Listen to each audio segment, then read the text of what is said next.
Welcome, beautiful hearts. Thank you for joining us. We are being blessed with a light language session today. Dr. Yafi Yair is here with us, and she is a psychologist who has turned to the spirituality. She has opened up channels within herself to connect with the other realms. Let's meet Dr. Yafi. Hi, how are you? Welcome to the show. Hi, hi Lauren, hi everyone. I'm so happy to be here. Thank you for having me. We can already feel the frequency. Isn't that amazing? It's Yeah. an instant Mhm. uplift. It's an instant uplift. And so, for those who don't even know what we're going to be doing today, the guides are already with us. Can you share what's happening? Yes, absolutely. So, as you mentioned, I am a psychologist, so my training is clinical. However, as a part of my journey, both personal and professional, it's been more and more and more delving deeper into the spiritual world. And the last couple of stops on these journeys were becoming a channel, kind of a full-time channel. So I dabbled before, but approximately 5 years ago, my life was really transformed as I dedicated myself to channeling. And the frequencies that you are experiencing are most likely the divine feminine Hathor, who has become one of my main sources that I channel, and they're always here. And especially if I'm going to channel or going to do something that is related, I feel them here. And one of the way that I feel them, that my body gets really hot. And different people feel it in different ways. But many people, the more sensitive you are, the more easily you can feel that frequency immediately. Okay, thank you. That is so cool. And that's why I love doing this and being in this frequency because for me it was an instant uplift and that is what is so important. And I know that that is why you dove into the spirituality side because it feels so good, right? The mental part is it can be overbearing at times and lead to all sorts of emotions. So there's a lot to cover in this territory. Plus, we're going to do a little light language with you that speak both in light language and English. So we're going to learn about that. But when you were working in psychology, what was that transition for you? Because, here we are moving from the head to the heart. And as you did that in yourself, that shifted your life. What was that journey like for you to be a psychologist? And what happened to open up to the Hathors? Yeah, so in 2012 or possibly late 2011, I had my Uh-huh. latest spiritual awakening. And it really first started as an inner spark. I became interested in anything spiritual and paranormal. And I just was filled with curiosity and I wanted to explore. If something just awakened inside of me. And within just a few months, my mom, who I was very close with, was diagnosed with cancer and very quickly transitioned. They barely got to know what kind of cancer she had. It was that fast. Wow. And that really propelled my spiritual journey because it made it so personal and so urgent to connect and not just to read about things theoretically, but to make it experiential and personal and practical. And that really pushed me forward on my spiritual journey. It gave me a real reason to want to know, not only believe or be curious, and to experience myself and to connect to my mom. And right at the same time, right before she transitioned, I also started meditating daily. Okay. And after she transitioned, I also started attending the Monroe Institute and going there regularly. So the combination of all of that really made me begin developing my own elected since I was quite young. I wasn't in an environment that was very supportive of anything woo-woo. So I really put it aside until that we're talking relatively 13 years ago, awakening. And that became Okay. a very personal path. And Yeah. approximately 5 years ago, from just doing readings and energy work, I delve into the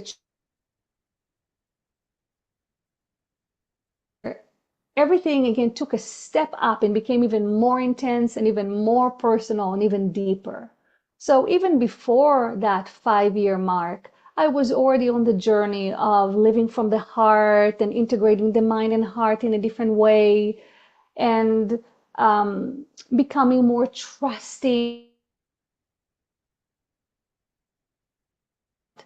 That was already all in process and I was already on that journey. But then channeling, and especially channeling Hathor and integrating the divine feminine, took everything to the next level.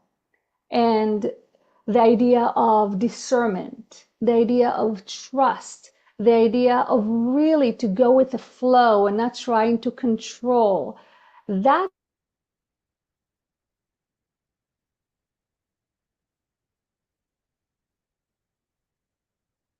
lesson that I have been integrating and mainly since then. Thank you for sharing that story. It's so indicative and so it's a part of the greater collective awakening, right? That beautiful window of 2012, and we Absolutely. all experienced it in a different way. And wow, I Mhm. just want to say that your higher self, it appears that your higher self was leading you to meditation in Mhm. preparation, and I can feel that. And so it's just so beautiful. So, all right, one of the things that you said is that, before this, before your mom's transition, and you were beginning to awaken up and you felt that inner spark and becoming Mhm. more interested into the paranormal. Because Mhm. as we know, this is a journey of consciousness. And I see this so often is that the awareness that this physical realm is not just all there is, and that the Mhm. paranormal is the non-physical realm, right? The mysterious things that happen. And so tell me a little bit about the paranormal. When you were becoming interested in it, I have two Mhm. questions here. Did the stories of like ghosts or ETs, UFO sightings, did any of that happen to you? Maybe your clients experienced some of this? And then, Well, okay, go ahead mhm. on that one first. Yeah. Yeah, so I actually had my first UFO sighting at age 8. So it actually started much earlier for me. But like I said, I wasn't in the most supportive environment for that. My mom was very intellectual. Both my parents were atheists. So there wasn't really too much space to explore that. So my personal experiences, both with what you would call ghosts or spirits and UFOs, started quite early, but I really put it aside. And from my conscious recollection, it kind of, I wouldn't say left me. I stayed intuitive. But for example, I don't have any conscious memory. Put it in on the back burner and went on with my life. And then in 2012, the awakening was just, I think it was just an energetic shift because from my perspective, at least before my mom transitioned, there wasn't anything external that I could pinpoint. Definitely not clients. Everybody around me was super, psychology training, again, very left brain, very intellectual, very by the book. And I became more and more the anomalous one, interested in past life regression. So through my education, I discovered hypnosis. And at Mm. first, I learned clinical hypnosis, and very quickly afterward, I discovered Brian Weiss. And that just completely blew my mind, right? Oh my God, that's amazing. You could do that with hypnosis. You can explore the subconscious. You can prove that other lives are real. Back then, that's how I was thinking. And so that really pushed me on that journey of hypnosis. And I also read the Seth material. I think Mhm. I read Seth Speaks back then. And again, that completely blew my mind, gave me a completely different perspective of reality. That back then, it was more possibility than reality. I wasn't fully convinced yet, but I was becoming more and more open to the possibilities of what else is out there. So I did not have clients at the time, or colleagues, or teachers that supported that spiritual journey. If anything, I really had to become very confident in my inner journey so I could choose the spiritual path over the clinical path, because back then there was not doing both. I was not allowed to practice any spiritual practices while holding a clinical license. So I really was forced to choose one or the other. And I had no support by my environment. So it was really just kind of a part of almost like initiation, right? For me to be able to step up in that way. And in the words of my higher self that was given me at the Monroe Institute, the first program I attended, follow my heart. So when I went to the Monroe Institute, I did the first program I've done, like many people, was the Gateway Voyage. And I'm not going to talk too much about the specific exercises, but in several of them, we were receiving messages, of course, from our higher self. And the number one message for me was to follow my heart, which at the time seemed general and generic. But as I went home and the decision had to be made of what am I going to do next, that became, again, very practical and very personal. And I had to apply it by following what I was passionate about and truly curious about and interested. Nothing is more fascinating than to me was than human potential and the subconscious and the hidden. So I had to really step up my game and choose that and follow my heart, which is exactly what I did, and follow the path that led me to where I am today. Well, thank you for doing that because you listened. You listened to your higher self, the messages. And what is beautiful is that you did it without anyone outside of you telling you, suggesting anything. This is your pure authenticity. And I just love it because here it is, again, that window of 2012. What a magical time for Hmm. that energetic shift. And it's still happening, it's still ongoing. We're seeing more and more people. So you are right there with Absolutely. it.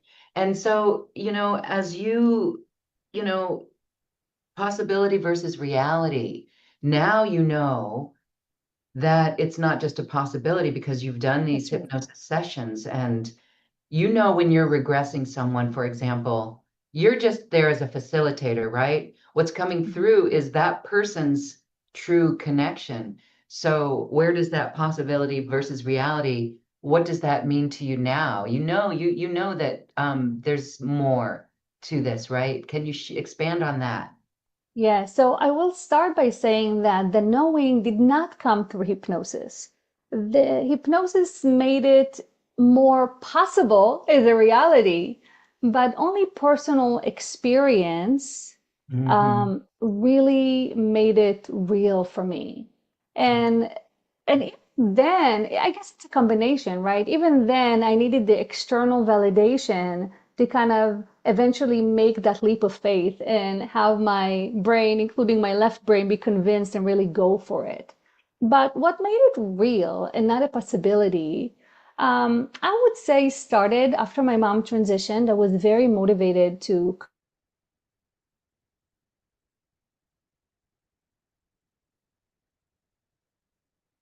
practicing lucid dreaming and successfully. And I started meeting my mom in the astral and having these interactions with her. And they were very physical. So it always started with a dream, and I became lucid in the dream. And as soon as I became lucid, I would call my mom, or sometimes seeing my mom in the dream made me lucid because I had the realization that she transitioned, yet she's standing in front of me. So then I became lucid. And then I could call on her essence and we could interact. And we went to my childhood home. There were all kind of experiences. First time she ever came to me, we hugged. And when we hugged, I could feel her bones. I could feel her body. And it was so visceral and so real that there was really no way of questioning it. And also the way I'm returned from an astral visit feels very different than waking up from a dream. So when I'm returned from a lucid dream or an astral visit, which can overlap, there's no falling asleep, waking up. They're just awake with eyes closed, and then I'm fully back in my body, and I can open my eyes and I'm awake with eyes open. So there isn't that moment of waking up. It's the straight consciousness without that cutoff point. And these experiences started making everything really real to me. And at the same time, I was asking my mom for signs. I wanted visitations in the waking world, and I got them.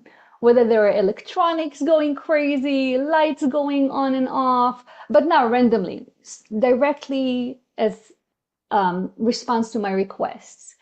And over time, stuff like that, and then becoming a psychic, first just to myself, friends, and family, and then professionally, and getting these repeating validations of accurate information that comes from the ether, made it more and more real for me. And I couldn't ignore the reality of it anymore. And once I was fully convinced, that's when validation and confirmation actually amps up even more. So it's very interesting. I had to make the leap of faith first to start really being a part of what I termed back then, and I guess still today, the magical world. Once I was fully in, synchronicities and signs were just inevitable and unignorable because they were everywhere all the time.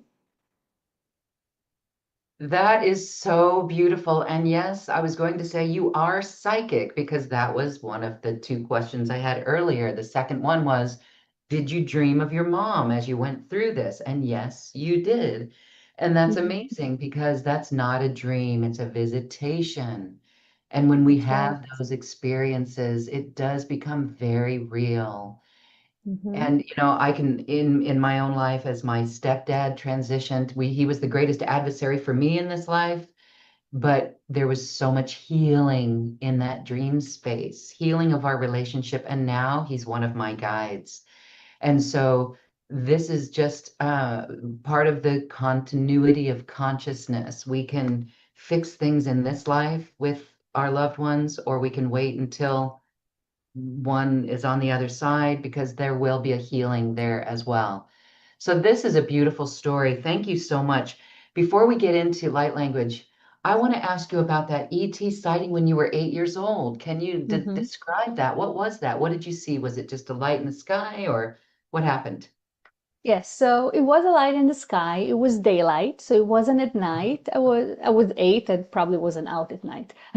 It was daylight, and I was playing with my friend on a grass in a grassy field, and all of a sudden our attention, both of us at the same time, was pulled to the sky.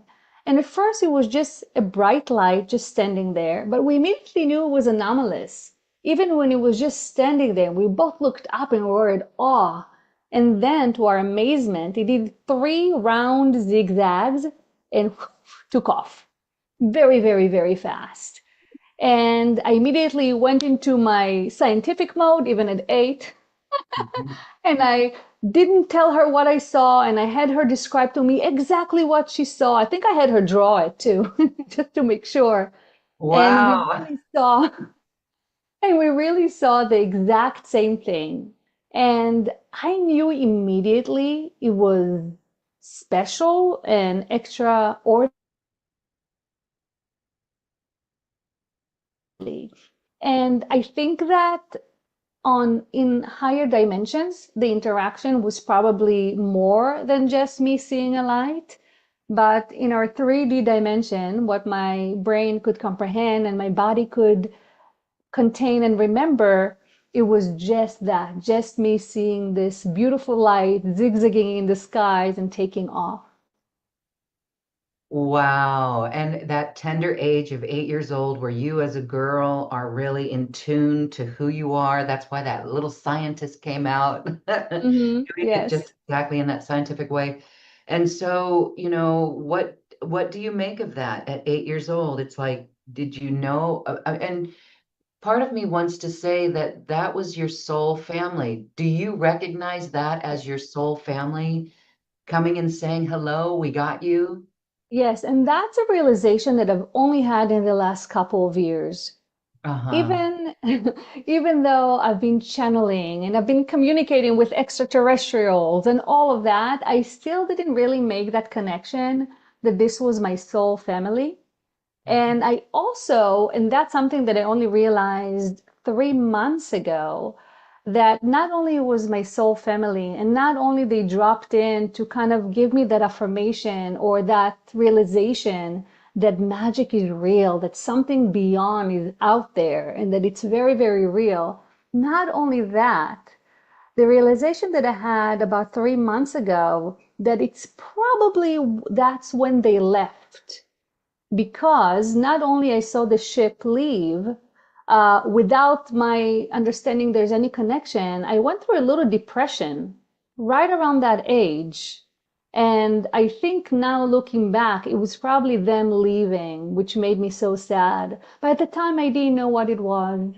All I knew that all of a sudden life became much harder, and the happy, confident child that I was kind of sinking in. And it took me a few years to kind of get my pep back and become um, a joyful person again.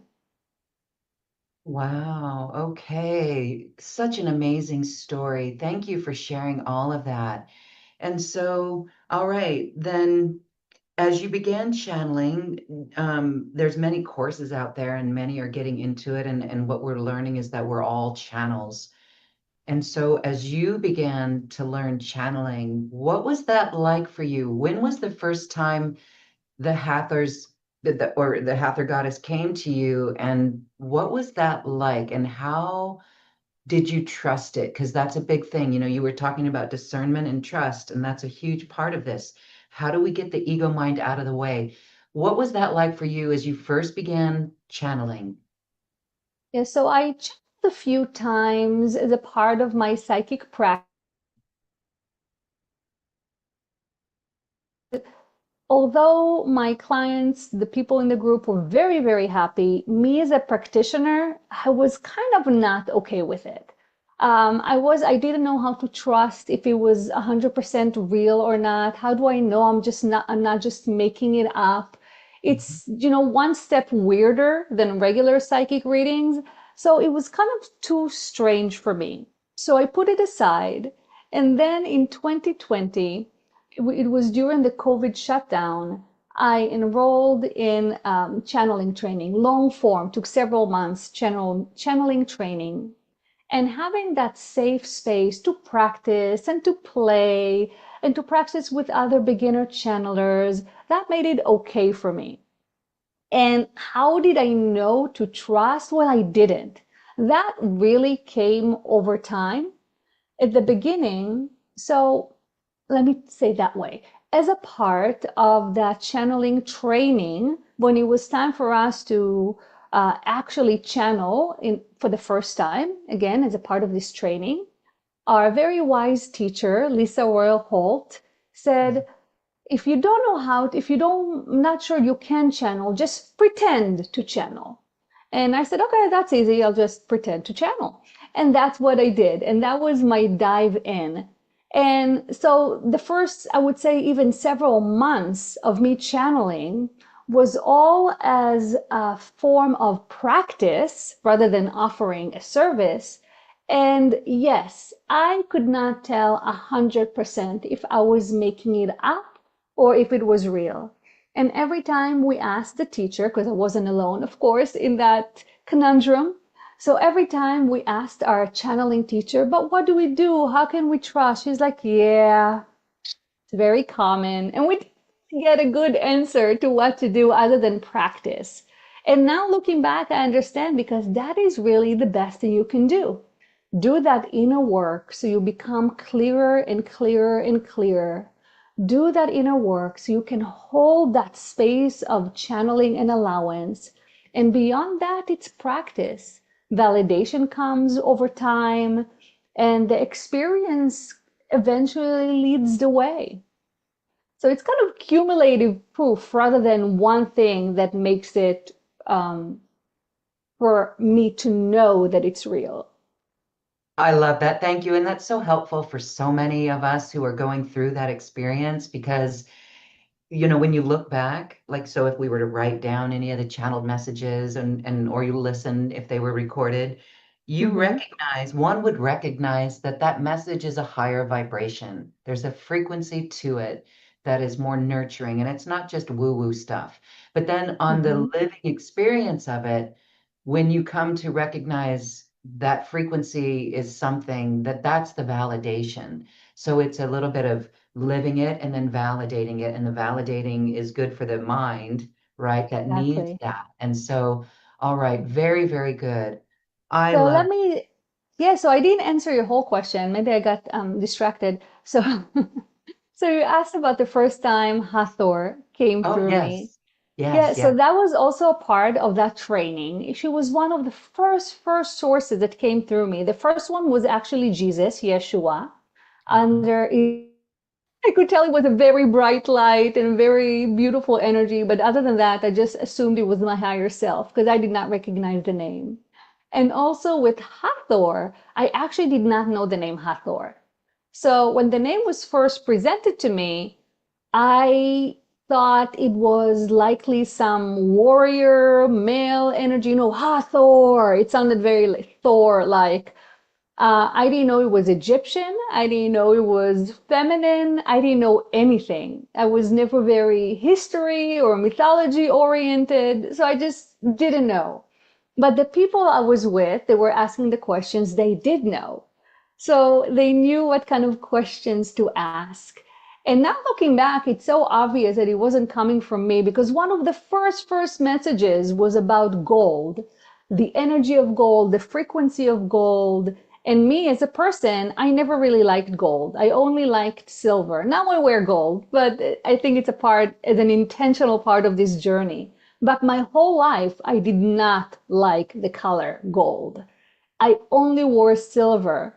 So when I channeled and they were talking about gold, even then I was like, really, gold? But that was one of the first thing that came through. That is And so interesting because okay, I'm going to let you finish, but that's oh, so go ahead. interesting. So that resistance is actually, you were resisting it. Have you gone into that? Have you gone into why? Because I'm sensing that not only maybe you are an aspect of Hathor, you look very Hathorian in a way, right? And I've so, heard that before. I was more so when I had bangs. okay, but it's just your essence too. So it could be an aspect of you, but not liking gold could be if you're not, if you're repelled by something, there's an Hmm. indicator. So that, Absolutely. So the way I understand it now is that yeah, silver and the color silver is more masculine and okay. gold energy is more feminine. And me, my whole life, I was much more relating to the masculine side. Even though I'm a woman, I'm this petite woman. You can't tell with Zoom, but I'm like really small. I'm a small woman with long hair. So, but I still considered myself more as a tomboy growing up. And I generally was, I grew up in Israel, so very direct, very assertive culture. So I always associated myself more masculinely energetic than feminine. And I think that's a part of that aversion to gold and association with silver. Yeah, it's very, very interesting. Okay, all right. So then you began channeling, and here we are today. That really is so beautiful. Let's do, what do you need to do to prepare for a message? Can we do this now? We're excited. Yes, absolutely. So I have a very short invocation that I say inside.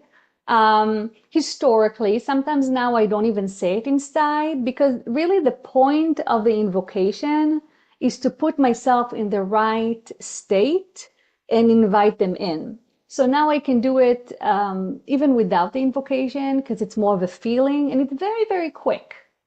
So that is so my process is very quick. So would you like us to invite them to do some field tuning? People often know it as light language, and would you like then to converse with Hathor? Okay, field tuning. We want to be tuned to the field. And yes, I'll have a question or two. Okay, excellent. So I'm going to go ahead and do my thing. As I said, it's very, very quick. And they'll start with light language and feel free to interact with them.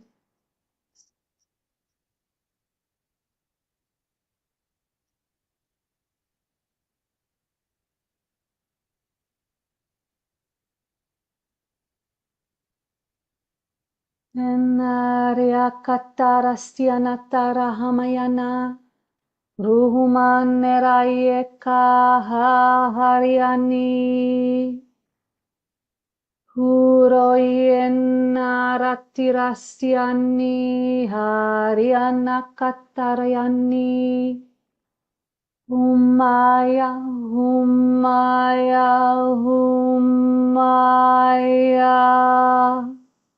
Hukraniyatarahaniyakaraniana. Hunorohoma heraniakatiraniati. Kakrianitarastuhumayena hai. Hekriena horanai. Kunterayena harya ho maya. Hu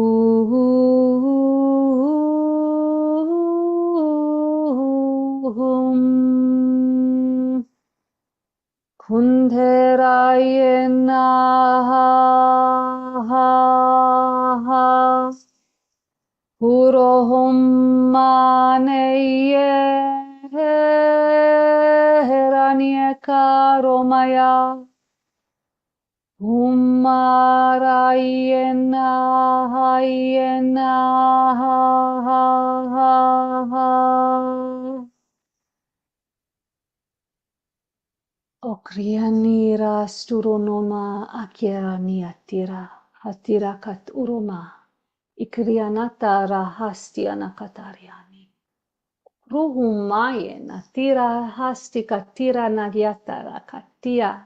Hukruham aneratia nakatarata. Hatrohoma hayakati. Take a deep breath.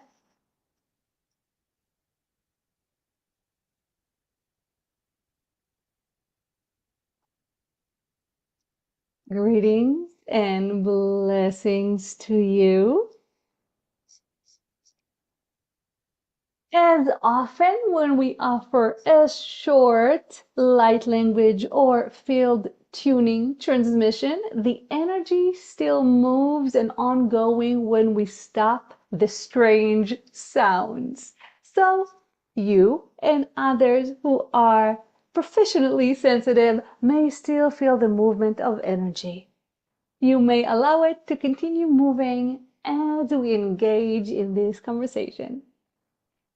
It is our pleasure to share this space with you, and we will also share with you personally, Lauren, that after we were done with the more sing-songy part of the field tuning, the spoken light language we offered was directly directed to your higher self in a language that your higher self can actually understand and take in.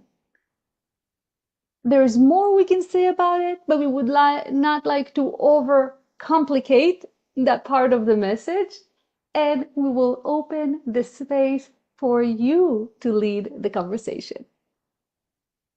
Thank you, thank you, thank you. We feel your joy, and there's a purity and an innocence in the frequency that you bring forward. So, light workers, here we are on this planet. This planet at times feels as it's going through the collapse of the old. It feels that we are moving backwards at times, certain systems and things. And I wonder if you could give us your insight on that. Why does it feel like we're moving backwards? Or Is that just someone clinging to the old? And what needs to be done to bring in new ideas without watching Yes. the old collapse? I think that's the biggest question right now on the hearts of Yes. all of us. Yes. Yes, and that is a very good question.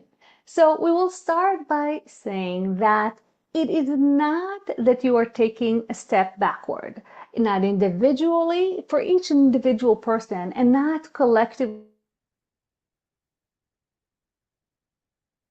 but what you are witnessing is all the wounds, all that is broken, all that needs reconstruction is coming up to the surface for everybody to see, for everybody to know, and for each individual, personally and collectively as humanity, to shed light on those wounds and on those broken parts so they can no longer be hidden.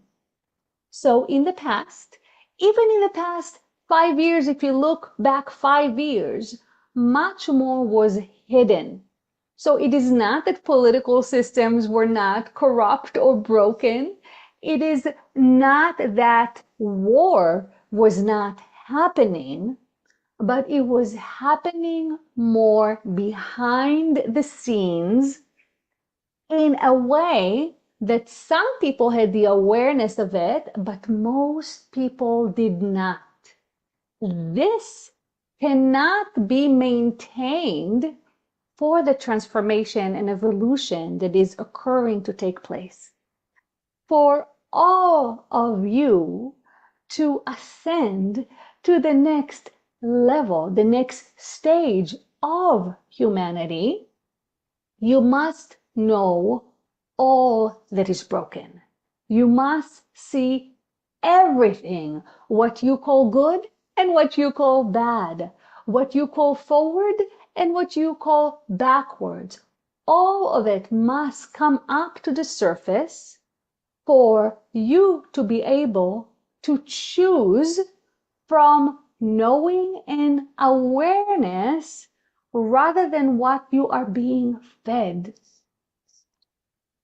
Let us pause here and allow you to take it from here. Yeah, well, okay, then this is a big indicator to not watch what we are being fed, or to really look at that from new, fresh eyes and to feel into what it is we're reading or ingesting, for example. Absolutely. And absolutely, this Absolutely. means everything changes. It's very, very interesting. I can see the whole media industry changing, right? It's Absolutely. all changing. And so, as a former media person, I tend to look at it and I do have bones to pick with the way things are going down. But maybe that's not a fight for us. Instead, can you talk about the need to anchor or navigate through the feelings that we are feeling from the feelings that we're feeling from the experiences and what we're ingesting, what we're bringing in from that? Yes. Yes, this is an excellent point. So, all the feelings that you are feeling are valid and important, unlike the validity or importance of the news, of what you are hearing and what you are being fed. Separately from that, any emotion and feeling that comes, and it is a notification or a reflection of what still needs dealing with. And you may think you are watching the news and getting a reality. Whatever you are feeling is a reflection of a wound or some sort of aspect within yourself, which include your ancestries and include much more than you think about when you think of just yourself, but an aspect of yourself that requires integrating, requires healing through acceptance and love, as this shift towards a more harmonious way of living and being includes integrating all your part rather than ignoring the parts that are less attractive for you to notice, realize, and own. So, when you notice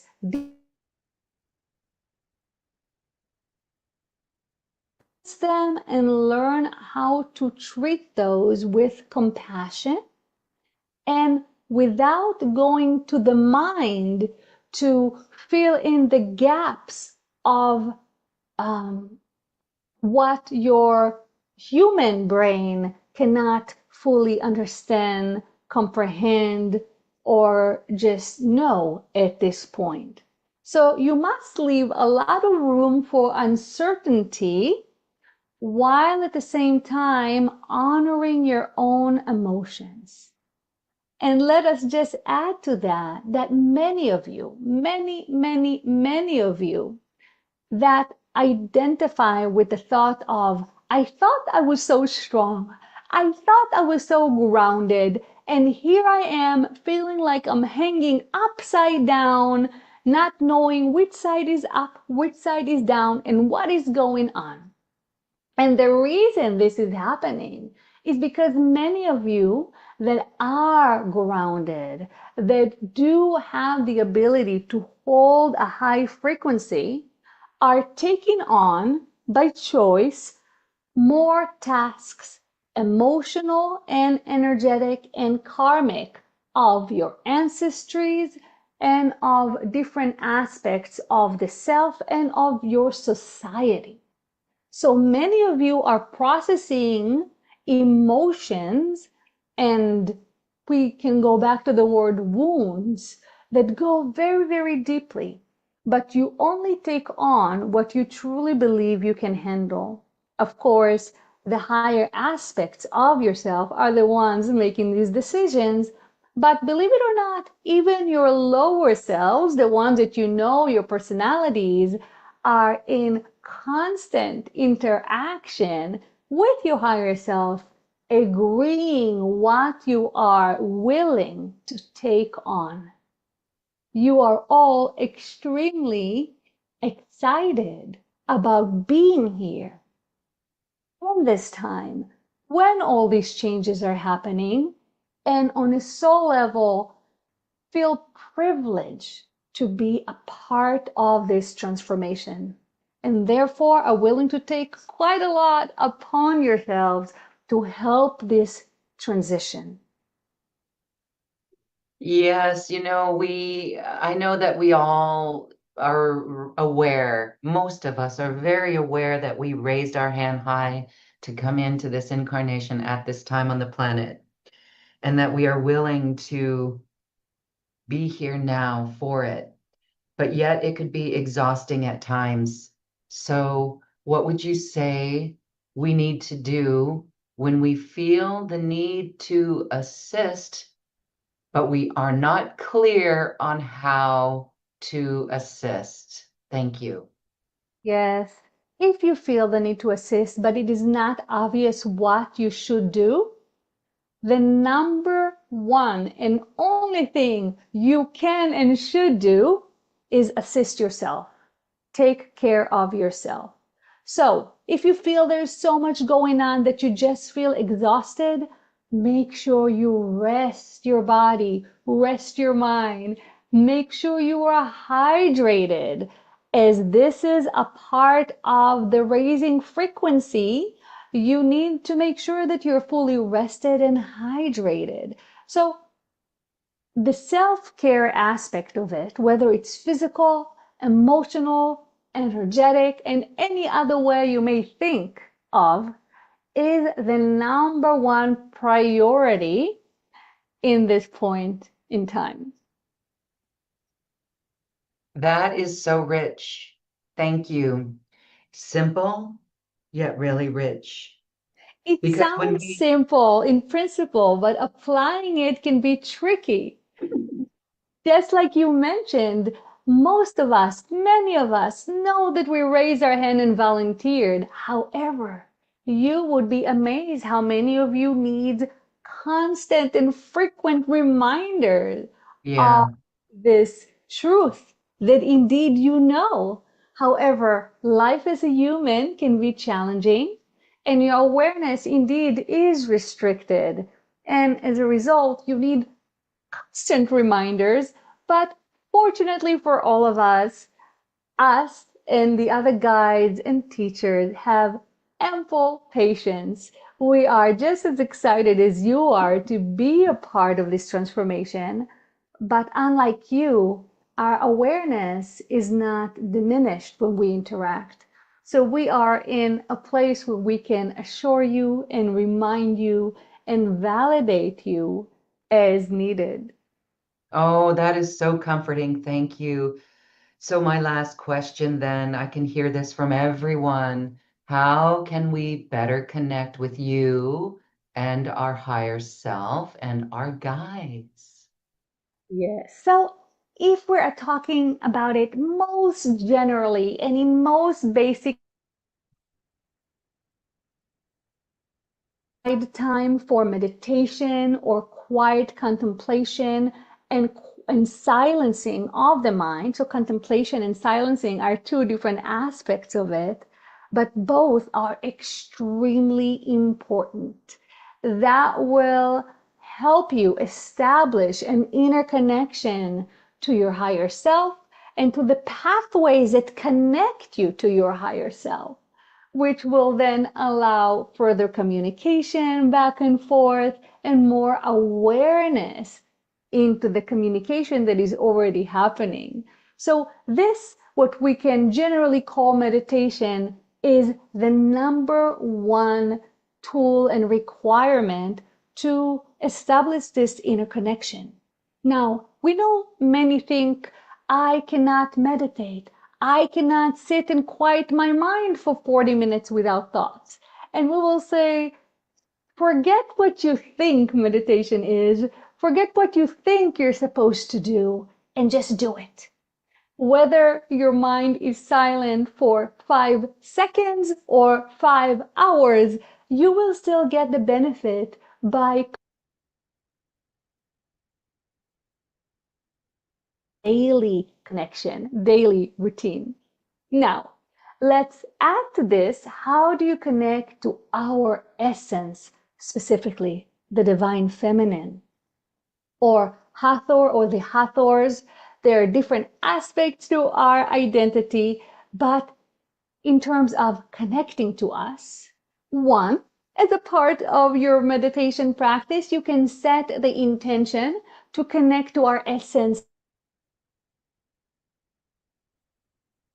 so consistently.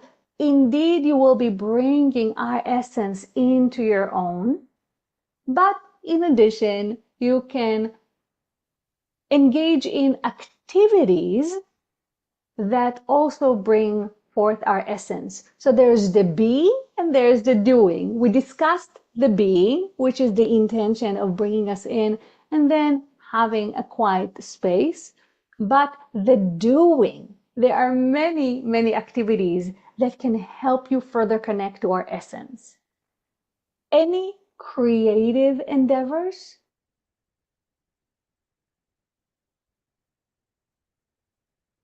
music with movement and with sound, which music is related, but they're not exactly the same, will further align you with our essence. So if any creative endeavor, especially when it comes to sound, music, and movement, also your connection to nature and your natural environment, and also your connection to water, especially but not only flowing water. All those can be a whole book by itself, but those things that we mentioned are activities that will directly invite our essence into your beingness. And the number one is being in your heart, honoring your emotional selves and learning to befriend your emotional self as living from the heart rather than being in the mind and living only from the mind is what is going to usher you into that next step of evolution, which includes us and connecting to the divine feminine essence and bringing that balance into your own beingness. Thank you. Thank you. Thank you. That is so uplifting. And we are given our orders, making that connection. I know so many are already doing that in nature. And no wonder so many of us love to sing and dance and tone, and we can feel that connection even deeper. Thank you for being there for us, assisting us at this time. We will be reaching out to you and connecting with you even more. Thank you. It is our joy and pleasure. Thank you for this beautiful co creation and loving, compassionate space.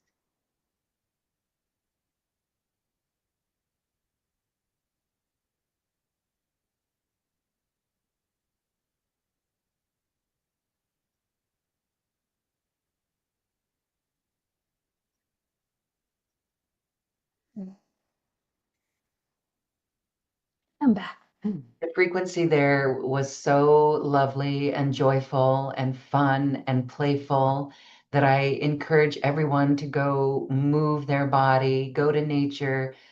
If you're fortunate to be near flowing water, go near flowing water.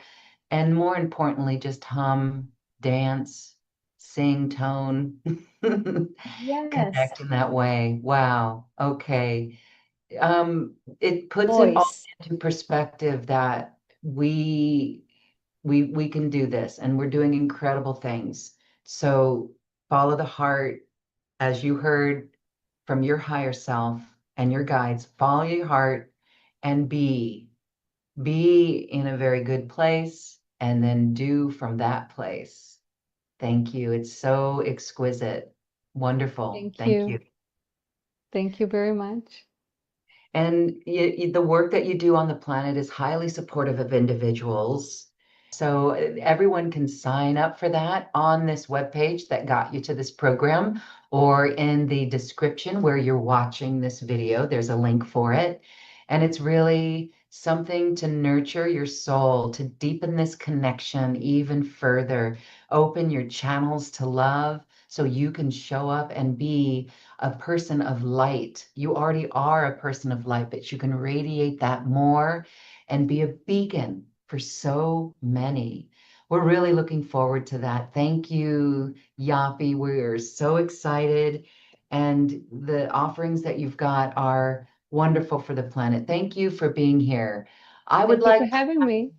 to, so as we say goodbye, what is in your mind, I'm going to kind of give you this one, the single most important message right now in whole summation for humanity. What do you think that is? The single most important message? Hmm.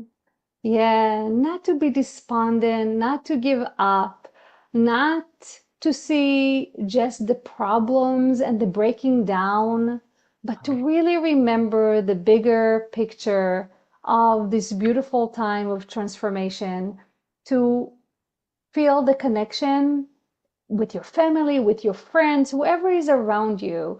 Try to focus as much as you can on the love and the connection and the positivity so you don't drown in problems, but instead feel the love and the connection and allow it to lift you up, reminding you that you are not alone on this journey.